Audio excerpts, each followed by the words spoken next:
여러분 안녕하십니까? 오늘은 너의 믿음이 너를 살리고 있느냐라는 제목입니다. 그래서 믿음에 대해서 설명을 해보라고 그러면 하나님을 믿기는 믿는데 그 믿음에 대해서 설명을 하라 그러면 좀 애매모호하고 알 듯 모를 듯하고 아리송한 것 같고 그러면서 이것이 믿음이다라고 확실하게 대답하기가 좀 어려운 경우가 있습니다. 그런데 성경에는 이렇게 포괄적인 것으로 이야기하고 있습니다. 이 성경 말씀을 아는 것도 믿음이라 그러고 2000년 전에 예수님이 오셔서 십자가에 달려 돌아가신 것 믿지 않습니까? 그것도 믿음이라 그러죠. 그런데 그러한 지식도 믿음이라 그러고 또 하나님을 기쁘시게 하는 믿음이 있습니다. 하나님을 기쁘시게 하는 믿음이 있고 하나님을 기쁘시게 해드리지 못하는 믿음도 있는 것입니다. 그리고 나만 장군의 믿음과 혈루증 여인의 믿음과 백부장이 갖고 있었던 믿음이 그 이스라엘 민족들과는 다른 것이었습니다. 그래서 그들이 이스라엘 민족이 가지고 있었던 그 믿음이라고 하는 것과 백부장이나 혈루증 여인이나 또 나만 장군이 갖고 있었던 믿음과의 차이가 무엇인지 좀 살펴보도록 하려고 합니다. 그러면서 체험해보지 않는 믿음은 추상적이라고 할 수 있습니다. 체험을 해본 것과 체험을 해보지 않은, 즉 행함이 없는 믿음은 어떻게 표현이 어렵습니다. 그 부분을 야고보서 2장 18절에 이렇게 말씀하십니다. 이렇게 말하는 사람도 있을 것입니다. 당신은 믿음이 있고 나에게는 행동이 있습니다. 여기에서 말하는 믿음은 이 성경 말씀을 알고 있는 그런 믿음입니다. 그런 믿음이 있고 나에게는 체험적인 믿음이 있습니다. 이런 것이에요. 행동이 따르지 않는 당신의 믿음을 보여주십시오. 체험해보지 않는 당신의 그 믿음을 나에게 보여줘 보라고 말하고 있습니다. 나는 행동으로 나의 믿음을 보여주겠습니다. 즉, 나는 체험적으로 이 믿음을 나타내 보이겠습니다. 이런 의미라고 할 수 있습니다. 그래서 믿음이 참 믿음이 있고 거짓 믿음이 있습니다. 그래서 이 참 믿음이라는 건 어떠한 것을 의미하고 거짓 믿음은 어떠한 것인가? 참 믿음은 영적인 부흥과 개혁을 같이 가게 해줍니다. 그런데 거짓 믿음은 영적 부흥은 일어나는 듯 했지만 생활의 개혁까지는 일으키지 못합니다. 그래서 참 믿음이라고 하는 것은 간단하게 말씀을 드리면 그리스도께서 사람 안에 계신다는 것입니다. 그래서 주님께서 내 마음에 거하신다는 것을 믿음이라고 그러고 그것을 고린도후서 13장 5절에는 이렇게 말씀하고 있습니다. 여러분은 믿음으로 살고 있는지 스스로 살피고 시험해 보십시오. 그래서 이 믿음으로 산다고 하는 게 무엇인가에 대해서 여러분은 예수 그리스도께서 여러분 안에 계신다는 것을 모르십니까? 그래서 믿음으로 산다라고 하는 것은 그리스도가 마음에 계신다는 것을 의미한다. 이렇게 말씀하고 있어요. 그렇지 않으면 즉 그리스도께서 여러분 안에 계신다는 것을 모르십니까? 그렇지 않으면 여러분은 그 시험에 불합격한 사람입니다. 내 안에 그리스도가 계신다 라고 그냥 막연하게 믿으면 되는 줄 아는 사람도 있어요. 그런데 주님이 내 안에 거하시게 할 때는 나 자신과의 아주 치열한 싸움 끝에 주님이 거하시는 것이기 때문에 그냥 그런 나 자신과의 치열한 싸움이 없이 그냥 주님이 들어와서 사신다라고는 하지 않습니다. 그래서 믿음이란 성령님께서 마음에 말씀하실 때 선택한 것을 믿음이라고 한다 그래요. 그래서 혈루증 앓던 여인이 예수님을 그냥 무조건 가서 옷자락을 이렇게 만졌더니 그 혈루증이 나은 것으로 오해하시는 분이 있습니다. 그런데 그녀의 마음 속에 성령 하나님께서 내가 예수님의 옷자락만 만져도 내 병이 나을 것이다라고 하는 생각을 주입시키셨어요. 그리고 사단은 그냥 돌아가, 사람이 너무 많아, 이렇게 많은데 어떻게 예수님을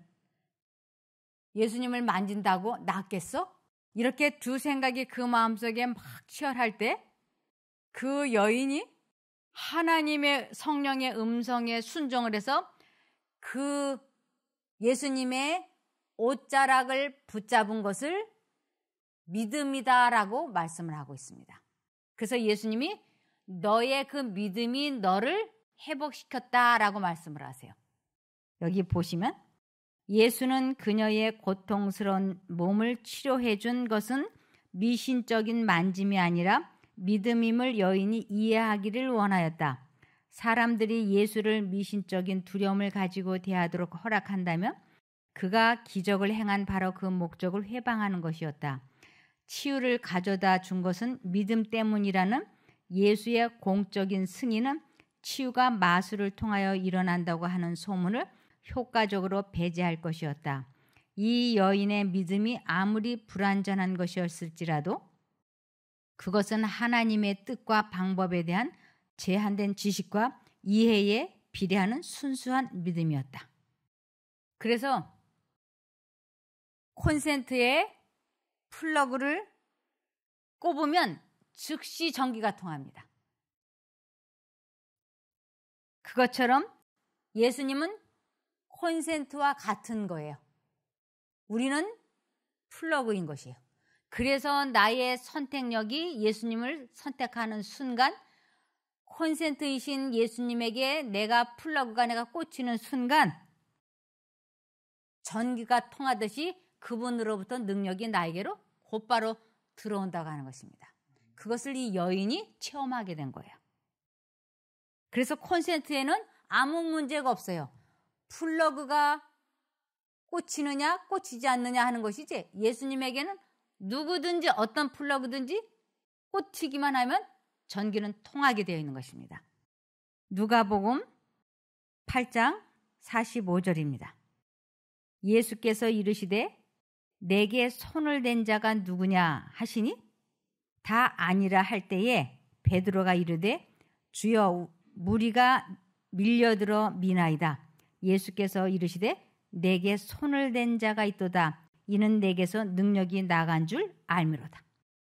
이 콘센트에 누군가가 플러그를 꽂았기 때문에 나의 능력이 나갔다.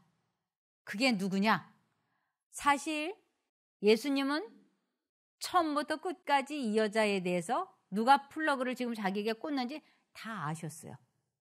그러는데도 지금 이렇게 우정 발걸음을 멈추시고 누구냐 이렇게 물어보시는 것은 그 여자에게 이 여자는 구체적으로 사람의 마음속에 두 가지 생각이 들어올 때 하나님 쪽을 선택을 해야 된다. 이러한 것을 구체적으로 배우지 않았기 때문에 지금 이 여자는 자기가 그렇게 한 행동이 그것이 곧 믿음의 행동이라고 하는 것을 가르쳐 주시기 위하여 예수님은 이 여자를 찾는 것입니다.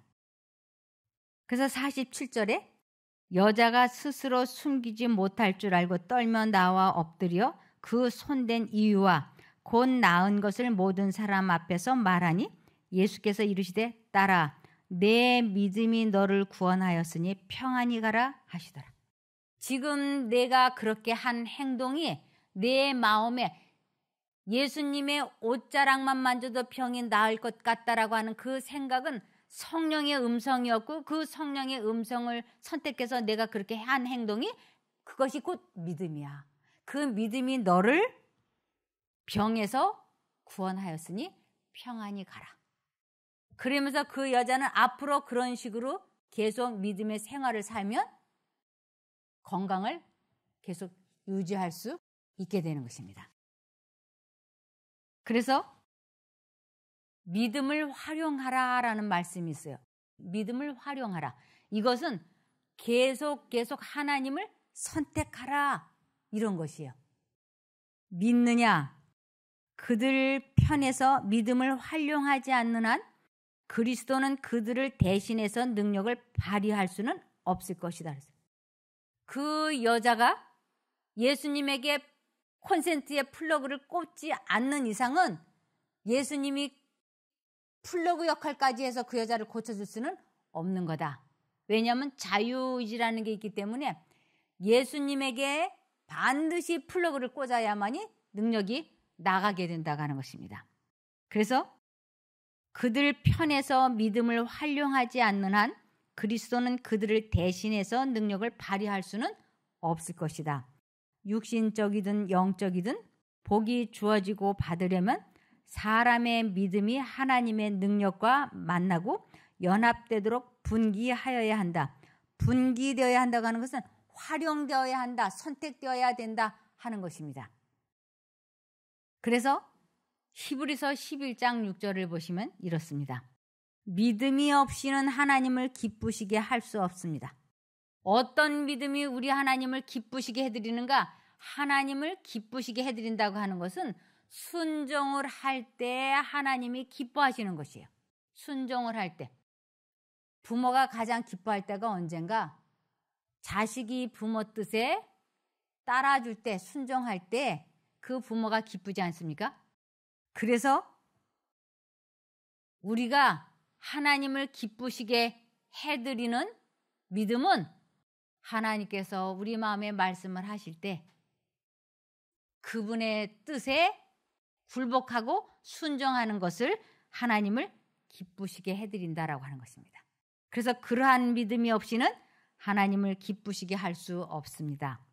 하나님에게 나아가는 사람은 그분이 계시는 곳과 또 그분을 진정으로 찾는 사람들에게 상을 주신다는 것을 반드시 믿어야 합니다. 내 마음속에 두 가지의 생각이 들어올 때 내가 사단의 생각을 포기하고 하나님 쪽을 선택을 하기만 하면 하나님께서는 반드시 나를 승리하게 해주고 나를 구원해 주실 것이라고 하는 것을 믿으라고.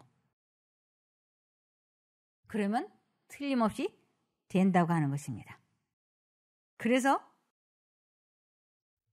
마태복음 9장 28절에서 30절에도 이런 말씀이 있습니다.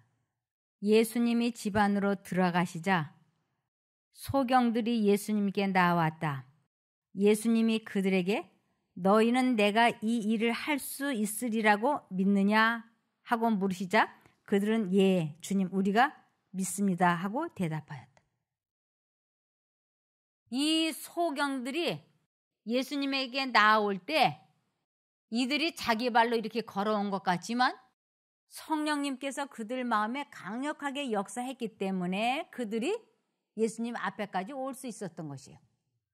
아버지께서 이끌지 아니하시면 아무라도 내게 올 수 없다고 말씀을 하셨어요.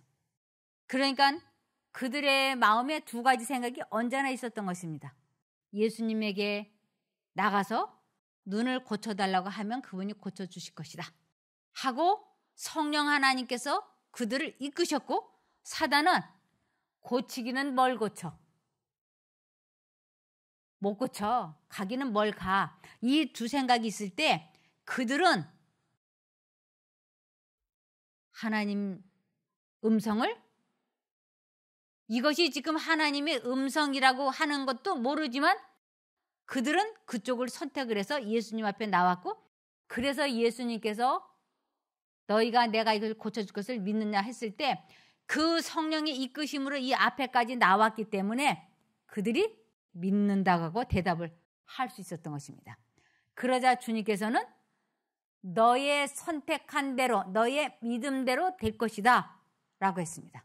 그들이 예수님의 말씀을 듣고, 즉 콘센트에 플러그를 꽂는 순간 그들의 눈이 떠진 것입니다.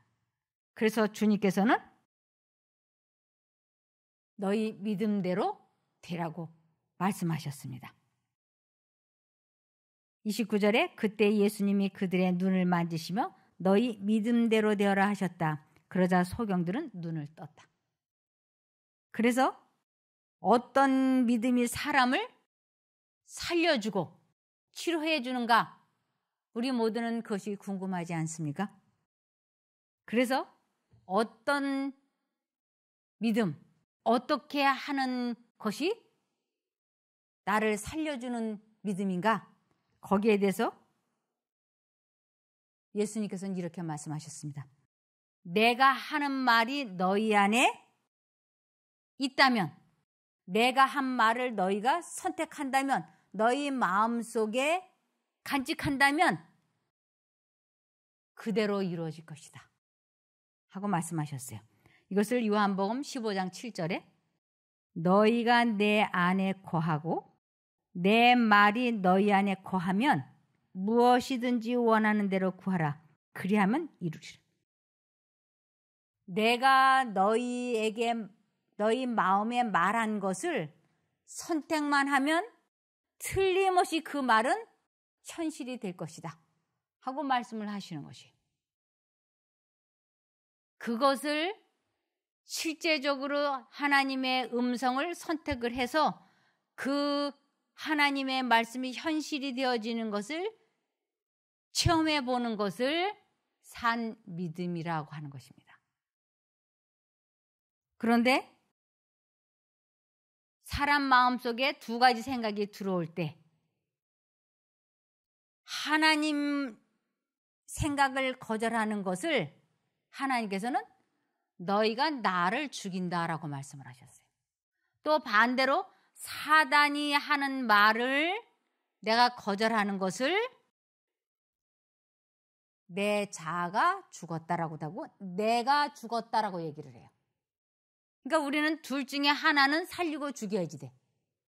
내 자아를 살리기 위하여 예수를 죽이든지 아니면 내 자아를 죽이고 예수를 살리든지 우린 둘 중에 하나라고 하는 것입니다. 그래서 요한복음 8장 37절에 나도 너희가 아브라함의 자손인 줄 아노라. 그러나 내 말이 너희 속에 있을 곳이 없으므로 나를 죽이려 하는도다. 그래서 예수님을 선택하지 않는 것은 예수를 죽이는 행동인 것이에요. 내 말이 너희 속에 있을 곳이 없으므로 나를 죽이려 하는도다. 이 말씀이 저에게는 참 충격적이었습니다. 나는 두 가지 생각 중에서 그냥 나의 원하는 대로 내가 맞다고 느껴지는 대로 나의 기호대로 예수님의 음성을 거절하고 살았기 때문에 그것이 곧 예수를 죽이는 행동이라고 하는 것을 나중에 알게 된 것입니다. 그래서 내가 죽어야만, 내 자아가 죽어야만 내 안에 그리스도께서 사신다. 그것이 곧 믿음으로 말미암는 의다라고 말씀을 하셨어요. 갈라디아서 2장 20절입니다. 내가 하고 분명히 말씀을 하셨어요. 내가 그리스도와 함께 십자가에 못 박혀 죽었으므로 내가 사는 것이 아니라 내 속에 그리스도께서 살아계십니다. 우린 둘 중에 하나예요. 이쪽을 살리든 이쪽을 살리든. 그런데 내 자아가 죽으면 내 속에 그리스도께서 살아계십니다. 지금 나는 나를 사랑하시고 나를 위해 죽으신 하나님의 아들을 믿는 믿음으로 살고 있습니다.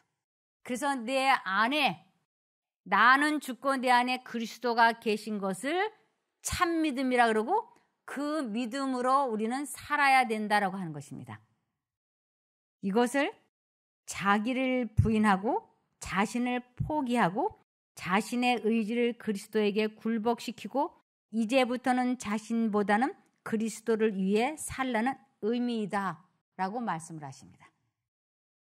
그래서 예수님께서는 제자들에게 너희가 나를 따라오려거든 하면서 말씀을 하세요.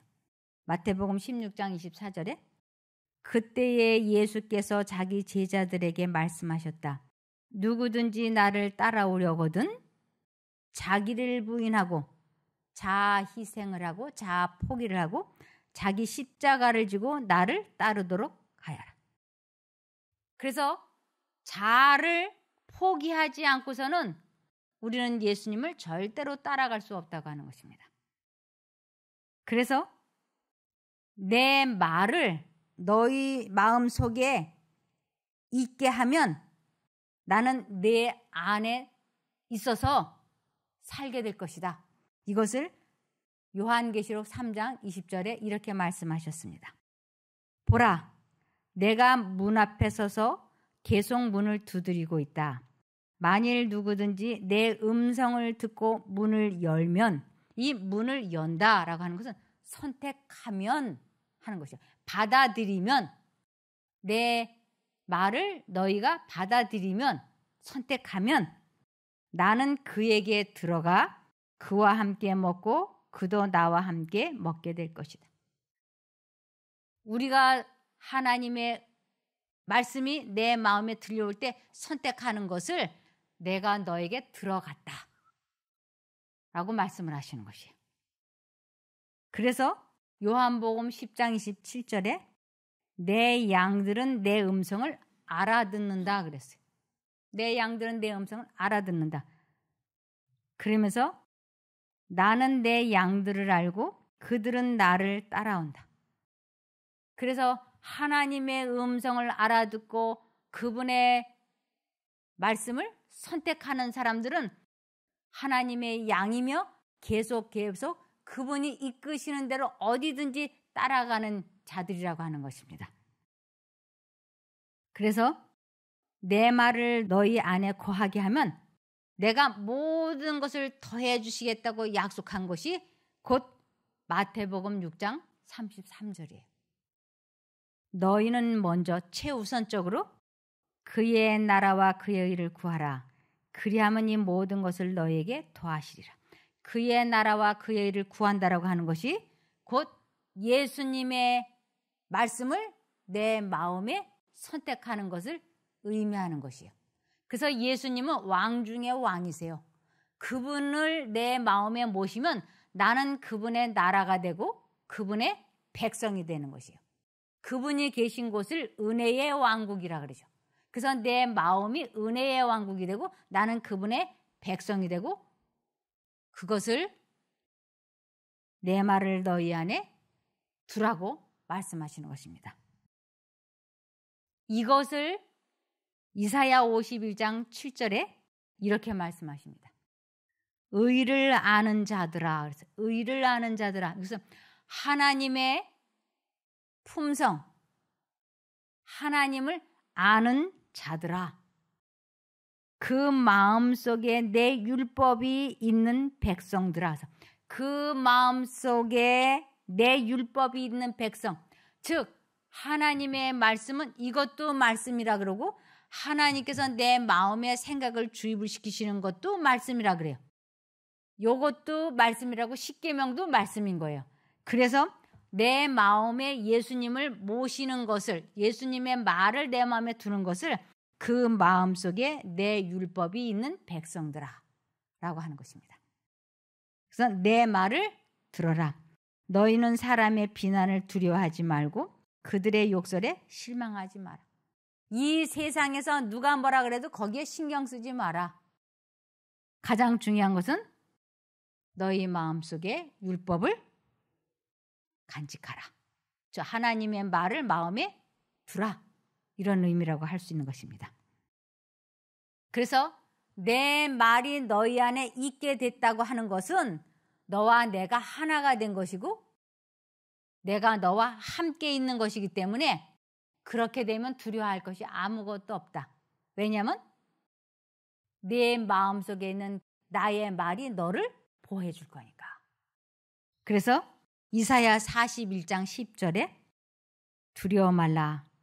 내가 너와 함께 함이니라. 놀라지 말라. 나는 내 하나님이 됨이니라. 내가 너를 굳세게 하리라. 참으로 너를 도와주리라. 참으로 나의 의로운 오른손으로 너를 붙들리라. 그래서 이 믿음이라고 하는 것이 이렇게 분명하고 확실하게 체험되어질 수 있는 것입니다. 이 마음속에 그리스도를 모시는 이 체험을 하는 것을 성경에서는 기이한 빛에 들어갔다라고도 하고 신비한 빛이라고도 얘기하고 이것은 비밀이다라고도 얘기하고 있어요. 왜냐하면 창세 전부터 이것은 사람의 마음속에 성령님이 거하시는 사람과 하나님이 하나로 연합하는 이것은 아주 공개되어 있지만 이것을 체험해보는 사람은 아주 적기 때문에 이것을 비밀이다라고 말씀하고 있어요. 그 수많은 유대인들이 이것을 체험하지 못했기 때문에 즉 그들의 마음에 예수님의 말을 마음에 두지 않았기 때문에 그들이 예수 그리스도를 죽게 했던 것입니다. 골로새서 1장 26절에서 27절입니다. 모든 시대와 세대로부터 감추어져 왔던 비밀이 이제는 그분의 성도들에게 드러났다. 하나님께서는 이방인들 가운데서 이 비밀의 영광의 풍성이 무엇인지 그분의 성도들에게 알리고자 하셨다.